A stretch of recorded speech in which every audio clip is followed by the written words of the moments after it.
اللہ کے نیک بندوں کا یہ معمول رہا، یہ روٹین رہی کہ شب برات کے آنے پر مغرب کے فرض اور 2 سنتیں وغیرہ پڑھ کر 6 رکعتیں ادا کیا کرتے تھے۔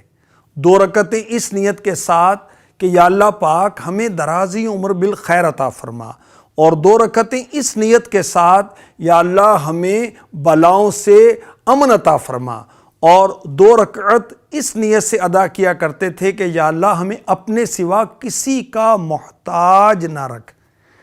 اچھا، ان 6 رکعتوں میں سورہ فاتحہ کے بعد کون سی سورت پڑھنی ہے؟ جو چاہے پڑھ لیں، ٹھیک ہے۔ اور بہتر ہے کہ 3 مرتبہ ہر رکعت میں آپ قل هو اللہ احد اللہ الصمد یہ سورہ اخلاص پڑھ لیں، اور ہر 2 رکعت کے بعد سورہ یاسین شریف پڑھیں، یا 21 بار 21 ٹائمز آپ سورہ اخلاص پڑھ لیں، یا دونوں ہی پڑھ لیں۔ اور یہ بھی ہو سکتا ہے کہ کوئی ایک پڑھے، بقیہ سب سنیں، مگر یاد رکھیں کہ جب بھی قرآن پاک ہم سننے کے لیے حاضر ہوں تو فرض ہے جب قرآن پاک کی تلاوت کی جائے تو اس کو توجہ کے ساتھ سنا جائے۔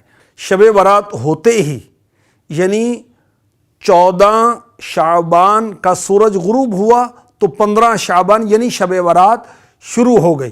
آپ 6 رکعت پڑھیں گے، انشاءاللہ 6 رکعت پڑھتے ہی ثواب کا انبار لگ جائے گا۔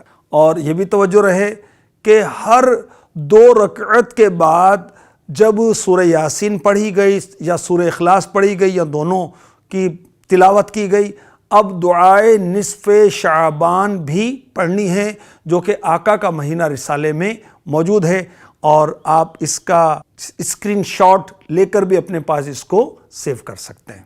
صلو علی الحبیب صلی اللہ تعالی علی محمد۔